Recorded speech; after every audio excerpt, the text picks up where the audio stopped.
has been engraved in the nation's history. 2 years after the events around the NSAS protest, young people come out to commemorate the day, and we take a look at our journey towards getting closure for national good.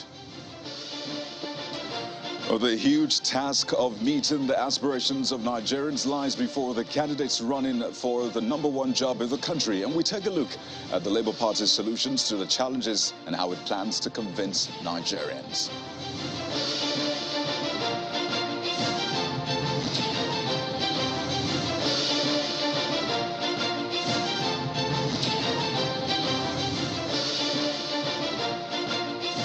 Hello and welcome to the nation's flagship political show. I'm Kayode Okikiolu here in Lagos.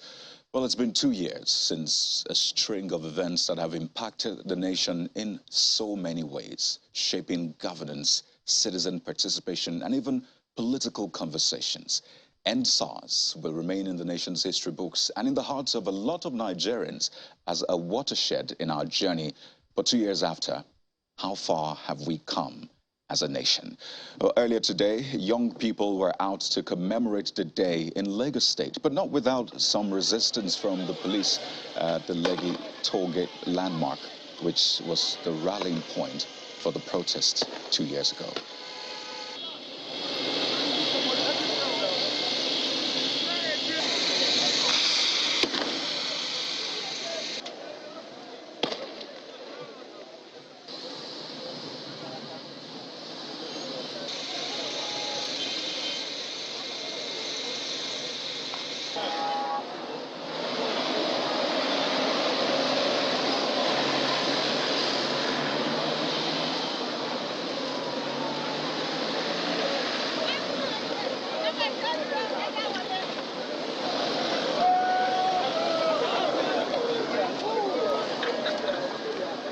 So that just gives you a sense of some of the things that played out today. You could see some of the protesters, the police dispersing with tear gas, the police presence, vehicle and movement, and all of that. We'll take on some of those events and the lessons learned, and of course the way forward on the program tonight. It's a full package. You don't want to miss it. But first, let's bring you up to speed on other trending political stories.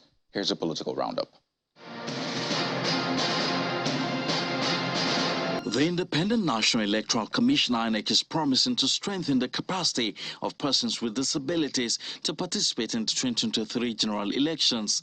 Speaking at the flag-off of a sensitization campaign tagged Able to Vote, the INEC chairman, Professor Mahmoud Yakubu, explains that the commission is working to ensure that the rights of persons with physical challenges are protected.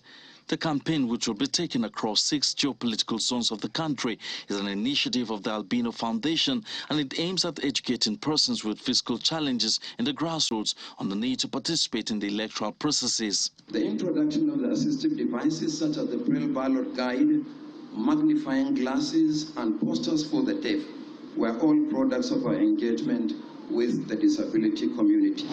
The national coordinator of the Tinubu Movement for National Reconciliation, Mr. Henry Okafor, says the presidential candidate of the APC, Bola Tinubu, has the capacity to unify the country against ethnic and religious biases. Mr. Okafor was reacting to a statement made by the presidential candidate of the People's Democratic Party, PDP, Atiku Abubakar, in Kaduna State, notes that Nigeria needs a detribalized candidate who will unite and tackle the challenges facing the country. Our long-term goal to promote national integration, the bond and toughness and togetherness between the Nigerian people, regardless of their caste, creed, ethnic identity and religion or gender.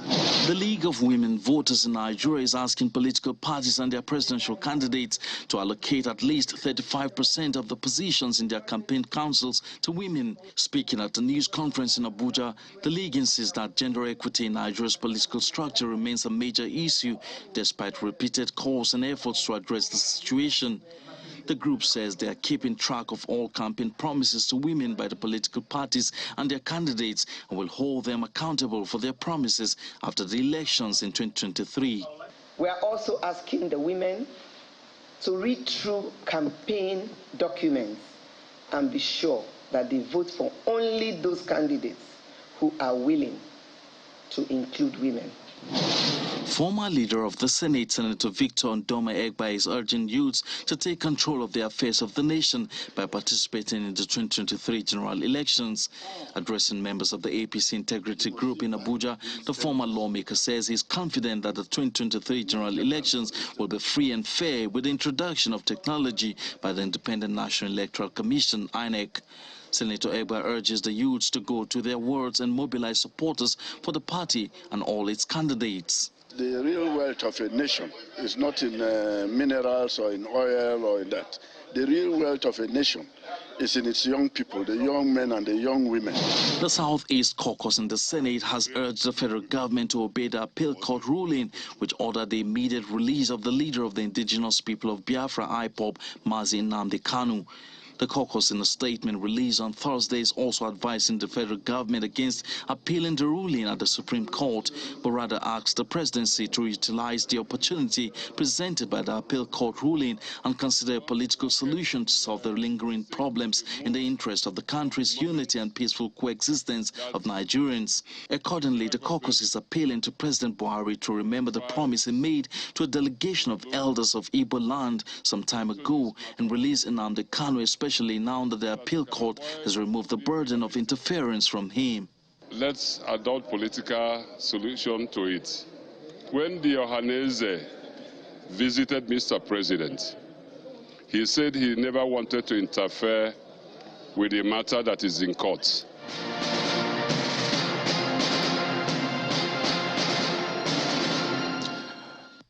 Now that you're fully updated, let's tell you that there's been a shake-up in the leadership of the NDDC, that's the Niger Delta Development Commission, as the president has appointed engineer Emmanuel Audu Owaborua as the acting managing director of the NDDC. Now, this comes just after the sacking of Mr. Effiong Okon Akwa was announced earlier today. Channels Television had, of course, reported that, and according to the statement which was released by the spokesperson of the agency, it is said that Mr. Audu Owaborua will perform the duties of the MD in acting capacity that's pending the appointment of a substantive managing director and members of the governing board. At this point, he is the most senior director in the NDDC. So that's the situation within the NDDC. It's been lots of back and forth, if you may. Still, the agitations from the Niger Delta continues, but we'll stay on that. In the meantime, let's get into our major topic for tonight. Tonight, we'll be bringing you a conversation we promised you that we're going to have. It's perhaps perfect timing that this conversation is happening today on a momentous date as this. We're joined on the program this evening by an academician, an economist, and a politician. He is the vice presidential candidate of the Labour Party. Senator Datti Baba-Ahmed is our guest on politics tonight. Thank you for joining us on the program. Pleasure and duty to be here.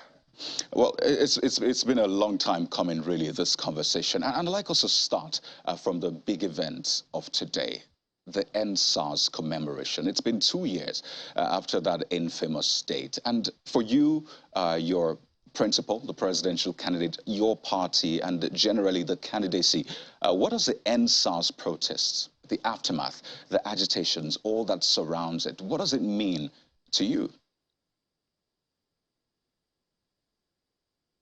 Once again, a pleasure to be here. But let me say quickly that the real undertones, the real motives behind EndSARS are yet to be fully uncovered. Probably not even hinted yet.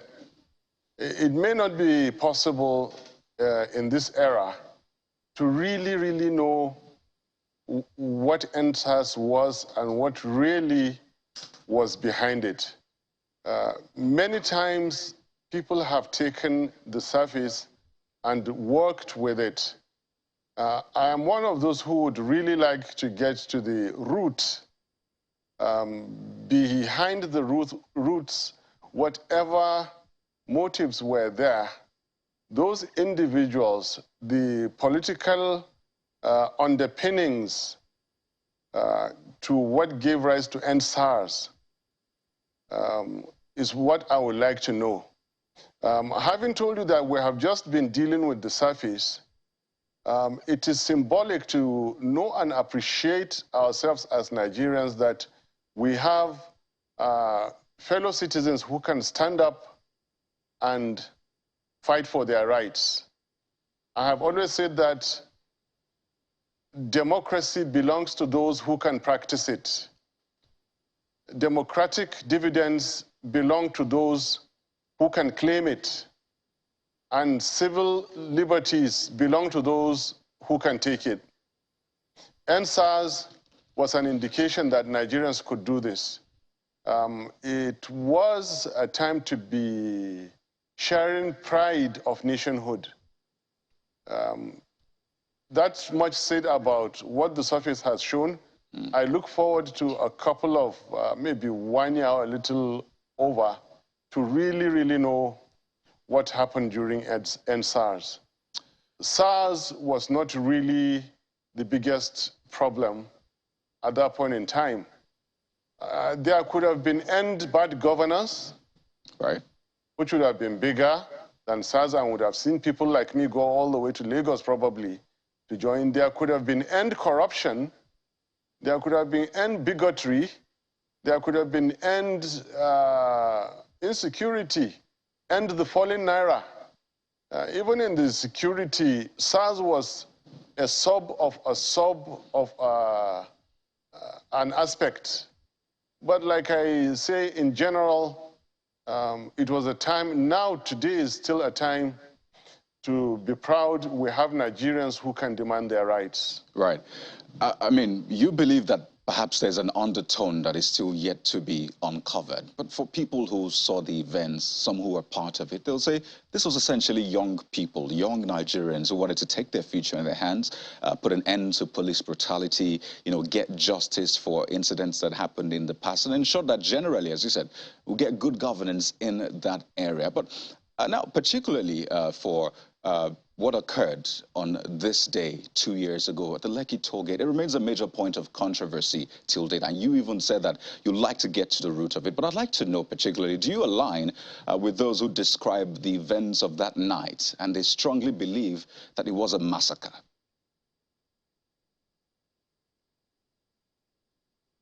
There was abuse of human rights. There was abuse of procedure. And if some people interpret those as massacre, then yes. However, massacre has different technical meanings. I can't say I know all of it, but I know massacre requires the assailants to have, first of all, no advance notice was given before the attack. And the victims must have been attacked in their own areas. Now, these are well-meaning Nigerians who brought themselves out to a public area and were attacked by security forces that are meant to be protecting their lives and property. The use of massacre is highly debatable, but I can say for sure that, yes, there were abuses of procedure and there were civil rights violations.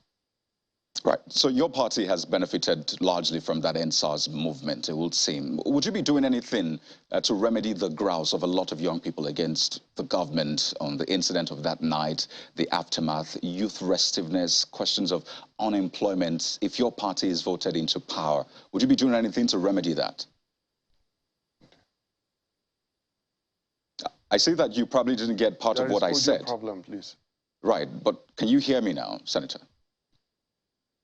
All right, yeah, I can hear you. Can you repeat, please? Yes, right, I will. The question is basically, being a party, your candidacy, being a beneficiary, would seem, of that movement, the NSAS movement, a lot of support has been translated to your party, the candidacy. Would you be doing anything? Do you have plans to remedy the grouse of a lot of young people, lots of Nigerians, of the incident of that night, the youth restiveness, youth unemployment, basically? Do you have anything in particular for the youths in that area?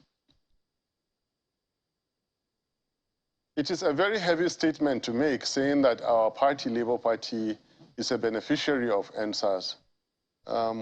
while we are always on the side of the people, on the side of good governance, we are against attrition, we're against repression and all those.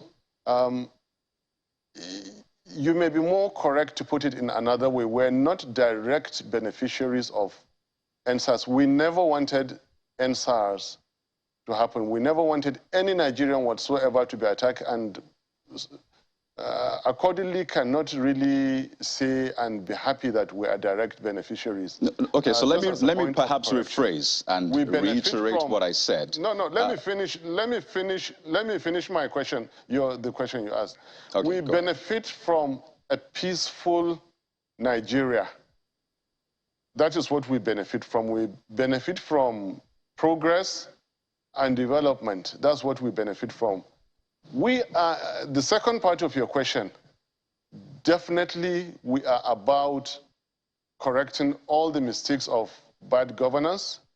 We are about bringing positive changes. We're about bringing milestone development to the lives of the youth, to the educational system, to the world of work, to all businesses, to all trades. That is where we're about. We have specifically remained focused on the key variables that touch everybody's life: the aged, the youth, the infant, namely security. Second, economy. Third, ensure that the wealth of Nigeria is no longer being stolen the way it is.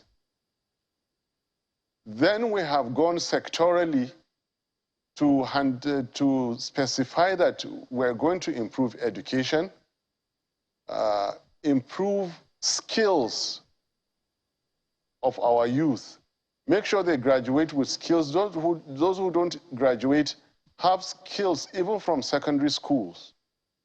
And when they are in their worlds of work, we continue to improve those skills, diversify their respective businesses, modernize and modify those businesses, integrate those businesses with local markets, integrate the sectors with African and other international trade links. These are what we're about.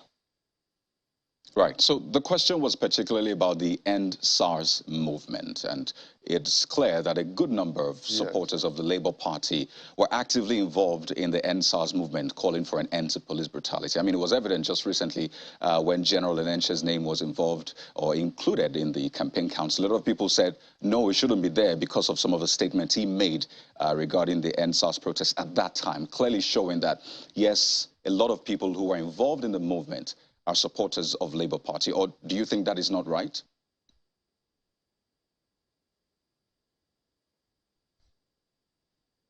The selection of, sorry, there is audio. There's audio. Oh dear. There's audio problem. Not to worry. It's one of the glitches that might come up with technology these days. But just to be sure, can you hear me? Yeah, sorry, I can hear you now. Okay, I was trying to just reiterate the question I was asking and put it in proper context. This is about the End SARS movement. A lot of people who support the Labour Party were actively involved in the End SARS movement to put an end to police brutality and the rest. And I was referencing, the protests against the inclusion of General Enenche in the campaign council because of the statements he made about the End SARS at that time. So it's an evidence that you have a lot of supporters who were involved in the End SARS protest. But speaking particularly now about, remedying some of the issues that have come up, you've tried to talk specifically about what your government will do if elected into power regarding the youth. But for the young person watching, and I know that question even came up recently about what your government will do about police brutality if elected and all of that, what can they hold on to and such that they can look at the events of End SARS and say, well, if we vote for Labour Party, it will be an end to that? The youth that you see today are probably going to be the next generation of police officers. The level of training we will give them will be none like we have seen in Nigeria before. The equipment we will provide to the police and security forces will be such like never seen before in Nigeria, thanks to our prudent procurement system and our style of governance and our lifestyles that have been guided by prudence, frugality, and accountability. Who you think are victims of police brutality will most certainly be the leaders of tomorrow and will do the exact opposite by defending the citizens of Nigeria and ensuring there is no police brutality. Because we intend to expand the security forces, particularly the police force. We have been saying this. His Excellency Peter Obi has given you the statistics. The police per, let's call it per capita, is appallingly low, is below all international and African standards, and is below the standards of other countries in our development bracket. We will increase the number of police, and a good number of them are likely going to be victims of NSARS. They will be highly, highly trained and retrained and retrained, and they will be equipped. All right, quite a number of issues to touch on, really. I mean, the police angle, the NSARS is just one of it. But just to be clear, lots of Nigerians are watching. Would people be free to protest in a civil manner under your government, whichever way they wish to? Absolutely, yes. All right. So yes, a categorical yes. All right. Just to put that on record, because a lot of people, of course, will be taking it. To avoid, no, please put this very, very much on records. I wouldn't, as a leader, invite people to come out and protest, but whenever there's a legitimate, good, peaceful rally or demonstration, I'll be proud to come out as a leader, welcome fellow citizens, speak to their leaders, bring them out of the street, go on a round table and discuss, and we come out and jointly address the crowd. Most welcome. Please keep this on record. All right. We definitely will. Saying these, there are times that Nigerians come out in thousands for certain causes. Some are religious, some are tribal, some are, for example, NSARS. I have lamented the fact that I have never seen 100 Nigerians in front of CBN complaining, raising placards peacefully about the falling value of the Naira. 8 months of ASU strike just ended. I didn't see 10 Nigerian students with placards outside the Ministry of Education. And so on. I am fully in support of people claiming and taking their legitimate rights. And I will be in support of it if elected a leader. And I assure you, Peter Obi is also like that. All right. He has encouraged us all in his team to be like that. Okay, so because of time, would like to touch on, definitely we will. We'd like to touch on some other issues. So long as rules are followed. Right. Yeah, go ahead. Okay, so, I mean, you mentioned central bank right now, and I just want to ask, you're also an economist. Do you subscribe to those, or at least do you agree with those who believe that the Naira is overvalued at this time? No. Categorically, no. The factors leading to the fall of the Naira are factors other than economic. There are factors other than transactional. And there is this unfortunate dollarization of the Naira that happened. Go back and see in the last 3 steps, I call them steps, that is sharp increases in, or fall in the value of Naira. During COVID, when compensation or palliatives were given out, so-called when people could not go out to the markets, and it was claimed that cash was taken to go and distribute in the local areas, in the villages, in the markets for people to stay at home, during the sit at home. You remember that it correlated nearly sharply with a fall in the value of the naira, that is the rise of the dollar. When we fully investigate, we will know other causes, but I can tell you it is not unconnected with the fact that there was excess naira chasing too few dollars. These are not transactional. Right. It is not an industry or a collection of industries or a collection of businesses that are in need, that is demanding dollars for import of equipment or materials to manufacture. Okay. No.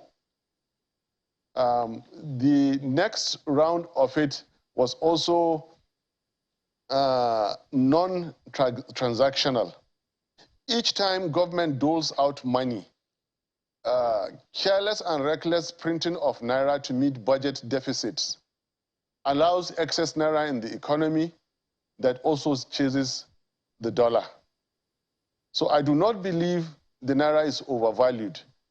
Any further decline in the value of the naira is a direct assault on the living standards of Nigerians and also a direct assault on the security of Nigeria as a nation. We're due for a break in just less than 2 minutes. I'll probably try to take you up on 2 issues quickly. First, a follow-up on this. So what value would you be looking to at least improve the naira to if your party is voted into power? I am a realist, and nobody just sits down and talks carelessly. The first thing we have to do is to stop the fall of the naira. Remember what I told you before now? Stop the killing, start the healing. Stop the stealing, start the keeping. Stop the slide, start the climb. Stop the slide of the naira, the third slogan. Stop the slide of the naira. Naira no longer falling. It is from then you will now realistically find out what the actual level of the naira is. I'm a realist, and I don't talk from two sides, and I don't talk blindly. There are many, many variables, including how much Nigerians love Nigeria in the value of the naira. The value of the naira also reflects how much we trust ourselves. Until as a leader I'm able to sit down and find out how much we believe lecturers in front of students can deliver quality, good, credible education to students, until Nigerians are comfortable about how Nigerian medical doctors will treat patients, how nurses keep our hospitals clean, until we know how much we believe in our trust in ourselves, then I can tell you what the naira will actually be. Until we're able to stop reckless and careless printing of the naira for unnecessary budget deficits, until we are able to really privatize and commercialize all aspects of governance that do not really have to do with running a government in the third millennium in the 21st century. Government hands off all those money guzzling until we reform our procurement system like I've been advocating, and people don't get away with 90% of government procurements, giving them excess naira to chase too few dollars. The first thing we have to do, realistically speaking, is stop the slide of the naira. Once you do that, you determine what to go. And remember, Nigeria is part of an international community. The naira is linking us to all other countries and economies. We're due for a break now. Take it as or I leave said it. earlier on. Other countries, the other countries have a say in what. All right. We need to take that break now. Currencies. We need to take that break now, but we're not done with this conversation. We'll go on a break, and when we return, we'll continue this conversation. Quite a number of issues to touch on, really. I'm worried about time. And also, we'll return with an analysis of the government's performance amidst ministerial review, the floods, and the agitations from young Nigerians. Just this week, the government held its last ministerial review retreat. Our next guest will be the Minister of Water Resources, Mr. Suleiman Adamu. That's in a moment. Please stay with us.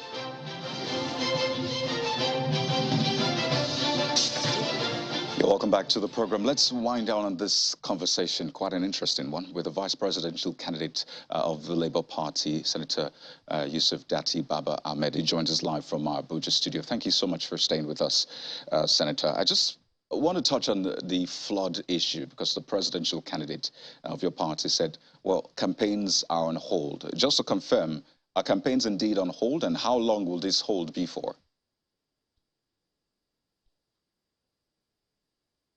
Campaigns by himself, the presidential candidate of Labour Party, His Excellency Peter Obi, by himself, yes, they are on hold because he gives a great deal of attention to the welfare of all citizens.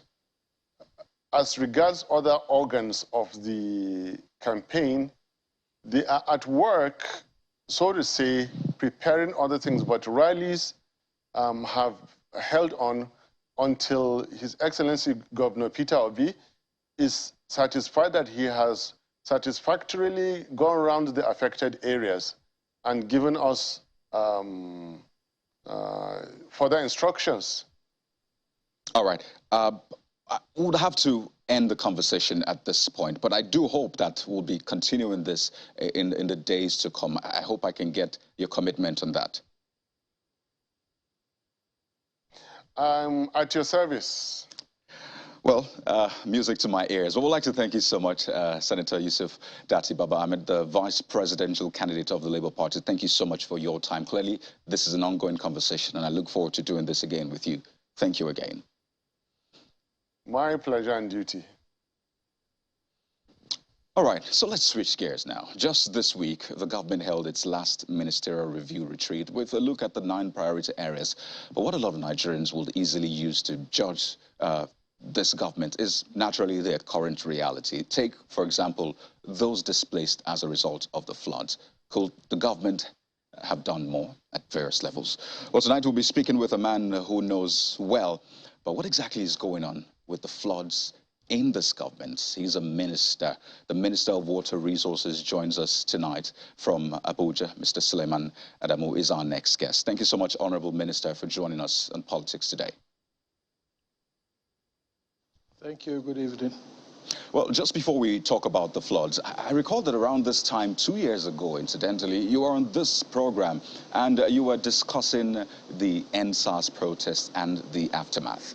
Amnesty International today said that 2 years after the EndSARS protests, over 40 protesters are still languishing in prisons across Nigeria, while panels set up to investigate police impunity have failed to deliver justice to victims of police brutality. Then you said that people were being unfair to the president. Would you say that the government has been fair to them in the days, weeks, years after the protests? Well, let me say that Amnesty International has lost all credibility to speak about this because of all the false narratives, false stories that they spewed during that time. It was clear from all that there was a lot of fake news, and Amnesty International was ready to telecast all that story around the world, which turned out not to be true. But coming back to the issue, I think the president came out to make a statement at that time, and the president has kept faith with all the things that he said. He asked the protesters to go back to their homes. SARS was disbanded, and to the best of my knowledge, reforms have been going on as promised by Mr. President of the police force. And to a large extent, I'm sure many people will attest to the fact that the police have been behaving well. So I don't think there has been anything that the government has not done. The president has kept his promises, and I'll stick to that. Right, so some of the demands that are still put forward, and it's important to just be on the same page with Nigerians. The demands include the freeing of all incarcerated over the NSAS and compensation by the state for essentially jailing them unjustly, they say. Second is adequate compensation for people who were wounded and families of people killed. Third is full implementation of reports of judicial panels of inquiry. The fourth is open trial of security personnel who were found culpable in the event, and then the full implementation of the 545 demands. If you were to rate government in its performance in these 5 demands that were put forward yet again today, what percentage would you rate this government? Well, I can't do that. I'm neither the Minister of Police Affairs nor the Minister of Interior. I think they are in the best position to answer this question. But what I can tell you is that Mr. President has kept faith with what he promised, and I'm sure that a lot has been going on in that respect. It's not for me to rate it. Some specific actions have been taken. I'm very sure of that. But also bear in mind that you need to look at the Constitution, what the constitutionality of some of the things that you are mentioning were supposed to have been done at state level, where the governors are the chief security officers of the state in their domains. Secondly, it's not enough to put a blanket statement that release people from jail and so on and so forth. There are people, what would you say to those that killed policemen, burnt by police barracks, took away armories, arms and ammunition from police stations, released prisoners? Those ones have to face the long arm of the law. So there are people, yes, okay, they had peaceful protests. Those people, if they were incarcerated, or should have been freed, and I don't have any reason to believe that there are such people that are still incarcerated. But those that broke the law, those that looted and killed armed policemen and armed soldiers, what have you, those that committed serious crimes ought to also face the full course of justice. Let's wind down with this one, because I think largely this is geared towards building our nation, ensuring we have a better Nigeria we can be proud of, home and abroad. What key lesson would you say that, we should have taken away from this and imbibe as a nation, as a government, as a people? Well, that government listens. There were legitimate reasons, and our government listened to those reasons, and I hope future governments will also listen to legitimate protests. But also to say that you can protest peacefully and still be heard, and not to take law into your arms. And I think into your hands, rather. I think going forward, this is the lesson that we should take, and that governments should always be ready to listen to legitimate protests and agitations, as was done in this case. And credit should be given to this administration for really having listened and taking the necessary steps to address the situation. All right. So let's get into the other big one, the floods. By way of an update to Nigerians, as we speak, what is the current situation of the flooding in Nigeria? Well, the floods are receding because, of course, the rainy season is waning. This year's rains have been unprecedented. Yesterday, one of my officers was telling me that the rainfall in the northeast was 4 times above the normal average. We all know that. We've been seeing the rains every day. So they are receding, and what we'll be dealing with now is the aftermath of that situation.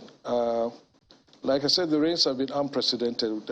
We always, on an annual basis, come out to, I personally, for 7 years running, have been unveiling the annual flood outlook, advising states, local governments, and communities on the potential areas that are to be flooded, and also providing advisory on how to avoid, the devastating effect of the floods, a kind of early warning system. But in some cases, this have not been heeded. But at the same time, the annual flood outlooks, like I said, can only give you early warning, but it's almost next to impossible to predict the intensity of what the floods will look like. And this year, honestly, it's been a terrible one, and our hearts go to all the victims of these floods. And I personally also joined the government and President Muhammadu Buhari in offering our condolences to the victims. And, you know, seeing those images, seeing this, the fate and the situation of the people who have been affected, really heart-wrenching. I mean, I haven't done an assessment, and I imagine you do this from time to time. What percentage of Nigeria would you say is still flooded, underwater, as it were, at this point? Many areas. You see, you've been, I think the focus has always been on the Niger and Benue Basin. But believe me, in the hinterlands, it has also been very, very bad. Especially the northeast axis of Kano, Jigawa, Yobe, axis of Borno. And in fact, I also noticed today that a state of emergency has been declared in Chad because of these floods.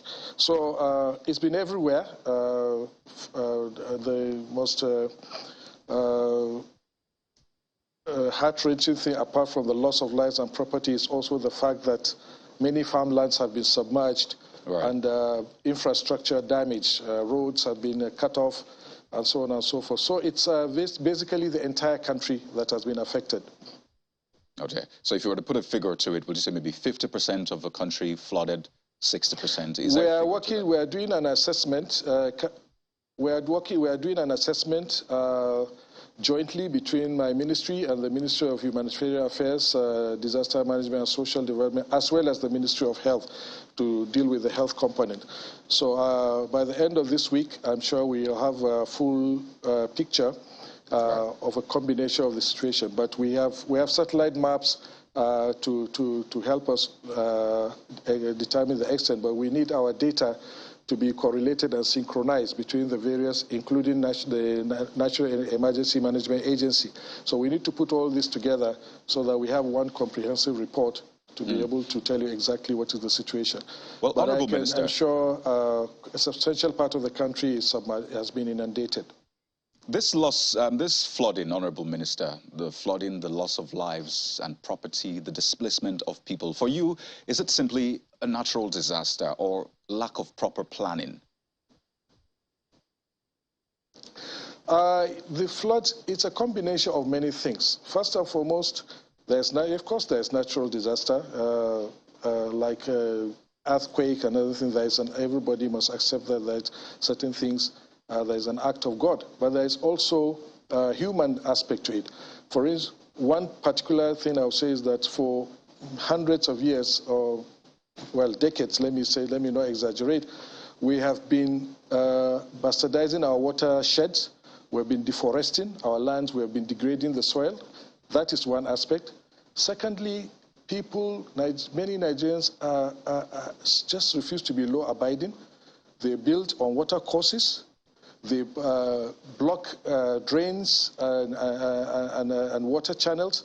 So many activities that are being done. Yes, and of course, I will accept that also there are certain strategies that ought to be taken, maybe engineering solutions that over a long period of time have not been addressed. But that is also because of probably because of the nature and the level of our economy. Water resources management is a very, very expensive venture. Right. It is a time-consuming venture. Even the studies alone take years to be completed. So it's a combination of so many issues, really. Right. So, neighboring Chad, for example, where there's been events of flooding affecting 1 million people, recently declared a state of emergency. Here in Nigeria, it's affected close to 2 million people, hundreds dead and displaced. Why have we not declared a state of emergency? Well, it's certainly an emergency situation. What do you mean by it? It all depends on what you mean by declaration of state of emergency. We have not reached a situation, in my view, where the relevant emergency management authorities are not being able to deal with this situation. I'm not aware that has happened. We have governments, we have federal government, we have state governments, we have state emergency management agencies and the federal emergency agency. And I think they have not in any way said that what they've been doing, they've been overwhelmed by it. Chad is a very small country, and a very small territory where people are living. The vast of the land in Chad is desert. So, I mean, the intensity, I mean, the effect it might have on the people and their level of preparedness and ability to cope with the emergency situation certainly is nowhere near what Nigeria can do. So I'm sure if this situation was beyond our capacity, certainly whatever the state of emergency or whatever that may encompass would have been declared in the country. All right. You were also quoted as saying that the Lagdo Dam is responsible for just 1% of the flood, while 80% is water from the rains, what you described as blessings from above. So what is responsible for the rest 19%? Well, I will reiterate that, yes, Lagdo Dam plays a very little role, not very significant role in the floods in this country. Our transboundary waters are rivers Niger and Benue. Lagdo Dam discharges into the river Benue. The river Benue, river Niger, and the Lake Chad. And I can tell you with all confidence that only these transboundary waters contribute only 20% to the freshwater resources in this country, coming into the country. The remaining 80% is generated within the country from rains and drains either to the northeast or comes into the Benue and Niger basins. So that is the situation. What we have is, if you look at River Niger, it is fairly damped. We have we have Kainji, we have Jeba, we have Shiroro, and now Zungeru coming. So on the tributaries that bring water into the River Niger.